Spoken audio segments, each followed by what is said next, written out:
A legend of the Northland. अब legend का मतलब होता है यार एक कहानी, एक strange story.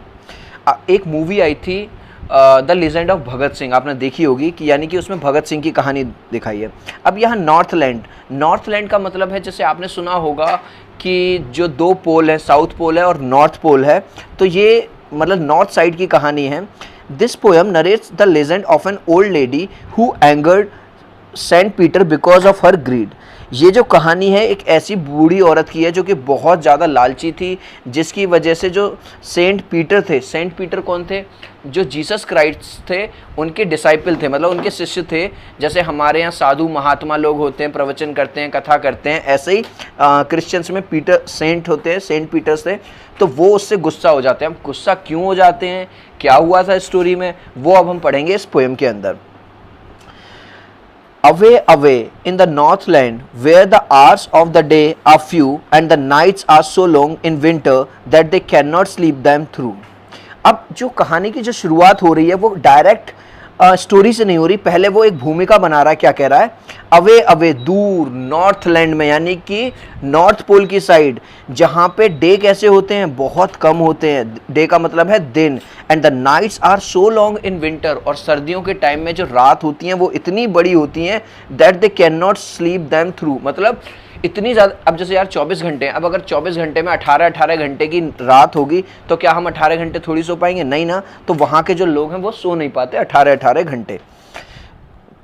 Where they harness the swift reindeer to the sledges when it snows, and the children look like bears cub in their funny furry clothes।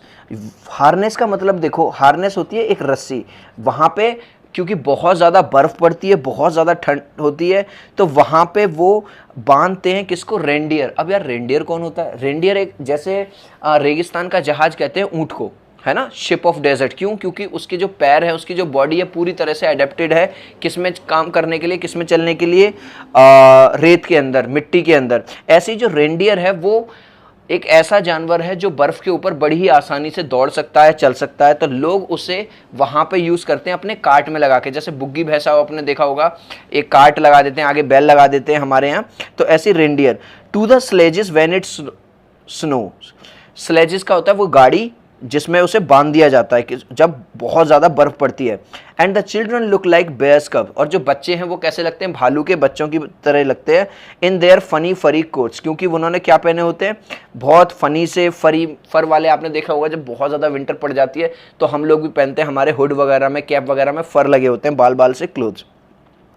They tell them a curious story, और देख, अब देखो यहाँ पे दे आया, दे का मतलब है वहाँ के जो बड़े लोग हैं, बड़े बूढ़े हैं, पेरेंट्स हैं, देम का मतलब है चिल्ड्रन। वहाँ पे बच्चों को एक क्यूरियस अजीब सी स्टोरी सुनाई जाती है। I don't believe it's true, अब पोएट कहता है मुझे नहीं लगता कि ये सच्ची है। And yet you may learn a lesson if I tell the tale to you, फिर भी अगर मैं ये कहानी आपको सुनाता हूँ तो आपको इससे कोई शिक्षा मिल सकती है। क्या, once when the good Saint Peter lived in the world below and walked about it preaching just as he did, you know। एक बार की बात है, जो गुड अच्छे सेंट पीटर थे, मैंने आपको ऑलरेडी बता दिया सेंट पीटर कौन है, जो जीसस क्राइस्ट के डिसाइपल थे, उनके शिष्य थे, यानी क्रिश्चियनिटी को प्रमोट करते थे, एक जगह से जाके ईसाई धर्म का प्रचार करते थे, जो कि इस संसार में रहते थे। And walked about it preaching, मतलब दिन भर इधर उधर घूमते रहते थे। प्रीचिंग का मतलब क्या होता है, उपदेश देता रहते, जैसे हमारे यहाँ पे गुरुजी वगैरह होते हैं, है ना, वो इधर उधर कभी इधर कथा कर रहे हैं, कभी उधर कथा कर रहे हैं, कभी उधर भागवत कर रहे हैं। ऐसे ही उनका काम भी ये था, क्रिश्चियनिटी को प्रमोट करते थे, भगवान जीसस क्राइस्ट को प्रमोट करते थे, क्रिश्चियनिटी के बारे में लोगों को बताते थे। He came to the door of a cottage in traveling round the earth where a little woman was making cakes and baking them on the hearth। एक बार की बात है, वो ऐसे मतलब जाहिर सी बात है वो घूम रहे थे, उपदेश दे रहे थे, तब वो एक दरवाजे पे पहुंचते हैं, एक छोटी सी कुटिया के, एक छोटी सी झोपड़ी के। जब वो घूम रहे थे वहाँ पे वो क्या देखते हैं कि एक छोटी सी औरत, छोटी सी औरत का मतलब है वैसे तो वो एक ओल्ड लेडी है लेकिन उसकी हाइट कम है, वो क्या बना रही है, अपने घर में केक बना रही है। And baking them on hearth, अब देखो HEARTH, इसका मतलब होता है अंगीठी, फायर प्लेस, ठीक है। अब आगे चलता हूँ मैं। एंड बीइंग फेंट with fasting for the day was almost done.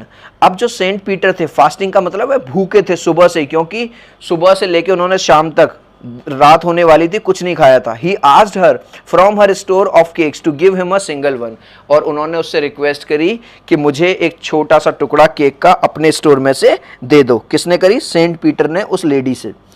So she made a very little cake, but as it baking lay, she looked at it and thought it seemed too large to give away. अब जो ये जो औरत थी, बूढ़ी औरत, ये बड़ी लालची थी। क्यों? उसने सोचा चलो मैं दे देती हूँ केक। तो वो जैसे ही उनके लिए केक बनाने लगती है और जैसे ही वो केक बन जाता है तो वो देखती है अरे यार ये केक तो बहुत बड़ा है भैया, मैं नहीं दे सकती इतना बड़ा केक। Therefore she kneaded, अब देखो एक वर्ड आया KNEADED, नीड का मतलब होता है आटे को गूंथना। तो उसने क्या किया? दूसरा आटा गूंथा, and still a smaller one, उससे छोटा। उसने सोचा इस बार छोटा केक बनाऊंगी। But it looked when she turned it over as large as the first one had done, और जब उसने वो केक बन के तैयार हुआ उसे लगा यार ये भी बहुत बड़ा है, मैं नहीं दूंगी भैया इतने बड़े केक को। Then she took a tiny scrap, अब देखो यार TINY लिखा है, इसे लोग पढ़ेंगे टिनी, लेकिन आप उन्हें बता देना भैया ये टिनी नहीं होता, ये होता है टाइनी, और इसका मतलब होता है बहुत छोटा। Then she took a tiny scrap of dough means आटा, and rolled it flat. फिर उसने बिल्कुल थोड़ा सा आटा लिया और इतना उसे रोल किया, मतलब रोल का मतलब समझ रहे हो आप, चकले पे रख के इतना ज्यादा उसे किया, बिल्कुल वो क्या हो गया? फ्लैट हो गया। And baked it thin as a wafer, but she couldn't part with that. और उसे इतना पतला कर दिया, जैसे वेफर आपने देखी होंगी चॉकलेट्स वगैरह बच्चे खाते हैं वेफर्स, वो इतना पतला कर दिया उसे। अब वो इतना छोटा हो गया, लेकिन अभी भी उसका मन नहीं कर रहा कि वो अभी भी उसे दे दे। कहने का मतलब ये है कि जो औरत है वो बहुत ज्यादा लालची है। For she said my cakes that seem too small when I eat to them myself are yet too large to give away, so she put them on the shelf. अब वो कह रही है यार जब मैं केक खाती हूँ तब तो वो मुझे बड़े छोटे लगते हैं, लेकिन अब जब मैं इन्हें देना चाहती हूँ तो ये मुझे बहुत बड़े लग रहे हैं। तो वो क्या करती है? उसे भी नहीं देती और शेल्फ के ऊपर, एक अलमारी के ऊपर रख देती है। Then good Saint Peter grew angry, for he was hungry and faint, and surely such a woman was enough to provoke a saint. वो जो सेंट पीटर होते हैं वो पहले इंतजार कर रहे थे, थोड़ी देर हो गई, उन्होंने देखा कि ये तो ये भी नहीं दे रही, फिर दूसरा बनाने लगी, ये भी नहीं दे रही। अल्टीमेटली जो साधु महात्मा होते हैं, आपने शायद सुना होगा, इन्हें बहुत जल्दी गुस्सा भी आ जाता है, तो वो बहुत ज़्यादा गुस्सा आ जाता है उन्हें। क्यों? क्योंकि उसने उन्हें प्रोवोक किया था। अब यार प्रोवोक का मतलब क्या होता है? किसी को गुस्सा दिलाना। And he said you are far too selfish to dwell in a human form, और वो क्या करते हैं? उसे कर्स दे देते हैं। कर्स का मतलब शाप। जैसे आपने कोई स्टोरी देखी होगी, पुराने राजा वो जो होते थे, क्या नाम है, संत मुनि शाप देते थे, जाओ तुम अभी बंदर बन जाओ, है ना। तो वो उसे शाप दे देते हैं, एक कर्स दे देते हैं। क्या? You are too selfish to dwell in human form, तुम इतनी ज्यादा सेल्फिश हो, इतनी ज्यादा स्वार्थी हो कि तुम्हें एक ह्यूमन फॉर्म में, मतलब इंसान होने का हक है ही नहीं। To have both food and shelter and fire to keep you warm, और ना ही तुम्हें अधिकार है कि जो तुम खाना एंजॉय कर रही हो, शेल्टर मतलब जिस घर में रह रही हो, और तुम्हारे पास अच्छी खासी आग है जो तुम्हें गर्म करती है। आग से यहाँ पे मतलब समझो, क्योंकि वो कहाँ पे रहते हैं? बहुत ज़्यादा स्नो वाले एरिया में रहते हैं, तो लोग अंगीठी जला के रहते हैं। तो सेंट पीटर उसे कहते हैं कि तुम इतनी ज़्यादा लालची हो, इतनी खराब औरत हो कि तुम ये सब डिजर्व नहीं करती। Now you shall build as the birds do and shall get your scanty food by boring and boring and boring and day in the hard dry wood. अब वो उसे कर्ज दे देते हैं कि अब तुम भी एक बर्ड बन जाओगी, और जिस तरह से बर्ड पूरा दिन घूमते रहते हैं और फिर बदले में उन्हें क्या मिलता है? जरा सा खाना मिलता है। By boring and boring and boring all day in the hard dry wood. अब देखो बोरिंग एंड बोरिंग का मतलब क्या होता है? अगर आपके घर में कभी नल हैंडपंप लगा हो तो आप देखते हो कि जो मिस्त्री आते हैं जो बाहर से, वो बोरिंग करते हैं मिट्टी के अंदर, मतलब एक बहुत अंदर तक गड्ढा खोदते हैं। तो वो कहते हैं कि तुम दिन भर क्या किया करोगी? तुम बोरिंग किया करोगे। आपने एक बर्ड का नाम सुना होगा, वुड पिकर। जो वुड पिकर होता है वो क्या करता है? अपनी चोंच मारता है किसके अंदर? लकड़ी के अंदर, और उसे मार मार के उसमें से या तो कीड़े निकाल के खाता है या उसी के अंदर जगह बना लेता है। तो जो सेंट पीटर है उन्होंने उसे कर्ज कर दिया है कि जिस तरह से आज तुमने मेरी हेल्प नहीं करी और मैं इतना भूखा था, पूरे दिन में प्रीचिंग कर रहा था, तुमने इतने, अब तुम भी पूरे दिन दर बदर भटकोगी और जरा से फूड के लिए तुम भी ये ऐसे ही तड़पोगी जैसे आज तुमने मुझे तड़पाया है। Then up she went through a chimney never speaking a word, and out of the top flew a woodpecker for she was change to a bird. और जैसे ही उन्होंने ये वाले शब्द कहे, क्योंकि उनके पास तो मैजिकल पावर्स थी, तभी क्या होता है कि वो जो लेडी थी वो चिमनी में से आती है। चिमनी क्या होती है? गैस। आपने देखा होगा किचन वगैरह में एक चिमनी लगी रहती है जिससे धुआं वगैरह या गर्मी वगैरह बाहर निकलती रहती है, वो उसमें से निकलती है और उस अंदर जाती है। लेकिन उसके ऊपर से कौन निकल के आता है? वुड पैकर, यानी कि एक बर्ड, एक पक्षी। कहने का मतलब ये है कि वो जो औरत थी वो सेंट पीटर के शाप की वजह से, कर्स की वजह से किस में बदल गई है? अब एक बर्ड में बदल गई है, एक पक्षी में, और वो पूरी तरह से अब एक बर्ड बन गई। फिर क्या होता है? She had a scarlet cap on her head and that was left the same. जब वो जो लेडी थी, जब वो केक बना रही थी तो उसने एक लाल रंग का क्या पहना हुआ था? कैप पहना हुआ था। बस वो तो उसकी बॉडी पे, यानी अब वो जब वो बर्ड बन गई है तो ऊपर लाल लाल सा तो कुछ दिखाई देता है, but all the rest of her clothes were burn black as a coal in the flame. लेकिन उस चिमनी की वजह से या उस शाप की वजह से उसके सारे जो कपड़े थे वो पूरी तरह से जल गए, जैसे, और ऐसे हो गए काले, बिल्कुल फ्लेम की तरह।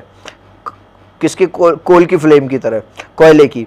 And every country school boy has seen her in the wood. Country school boy, country का मतलब होता है गांव, जो रूरल एरिया होता है। तो यहाँ पे ये स्टोरी, ये जो पोयम है जो लास्ट में हमें ये बता रही है कि हर गांव के बच्चे ने उसे देखा। वुड्स का मतलब है फॉरेस्ट में। किसको? वो जो ओल्ड लेडी थी जो अब वुड पैकर बन गई, जो बर्ड बन गई, उसे देखा। क्या करते हुए? Where she lives in the trees till this very day. जहाँ पे आज वो ट्रीज के ऊपर रहती है आज तक। Boring and boring for food. और वो क्या करती रहती है? गड्ढा करती रहती है पेड़ों में, केवल खाना करने के लिए, जरा सा खाना खाने के लिए। तो यार यहाँ पे हो जाती है ये पोयम ख़त्म, और हमें कहीं ना कहीं मॉरल ये मिलता है कि हमें एक तो जीवन में इतना लालची नहीं होना चाहिए कि हम किसी को एक या दो रोटी ना दे पाएँ जो हमारे दरवाजे पे आए। इंसान को तो होना ही चाहिए, मतलब इंसान की तो सेवा हमें करनी चाहिए। हमें तो जो हमारे दरवाजे पे, यार अगर कोई जानवर, कोई गाय, कोई बैल, कोई भी हो, मैं ये नहीं कहता कि अगर मैं हिंदू हूं तो मैं केवल गाय की बात करूंगा। मैं ये समझता हूँ हर जीव के अंदर ईश्वर बसता है, हर जीव के अंदर अल्लाह बसता है। मैं तो ये मानता हूँ, क्योंकि चाहे आप ईश्वर का नाम दे लो या अल्लाह का नाम दे लो, जीसस क्राइस्ट का नाम दे लो, है ना, किसी का भी नाम दे लो, हर जीव के अंदर, हर इंसान के अंदर ईश्वर का वास है। तो हमें किसी का भी तिरस्कार नहीं करना चाहिए, सबको वेलकम करना चाहिए। और खाने के मामले में तो आप जानते ही यार, खाना तो दुश्मन को भी पूछना चाहिए।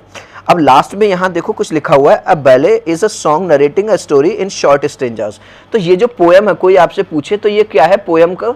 ये एक बैलेड है। बैलेड में क्या होता है कि जो पॉपुलर कोई स्टोरी होती है, फोक स्टोरी होती है, उसे सुनाया जाता है स्टेंजास की फॉर्म में, जैसे इन्होंने सुनाया एक एक स्टेंजा करके।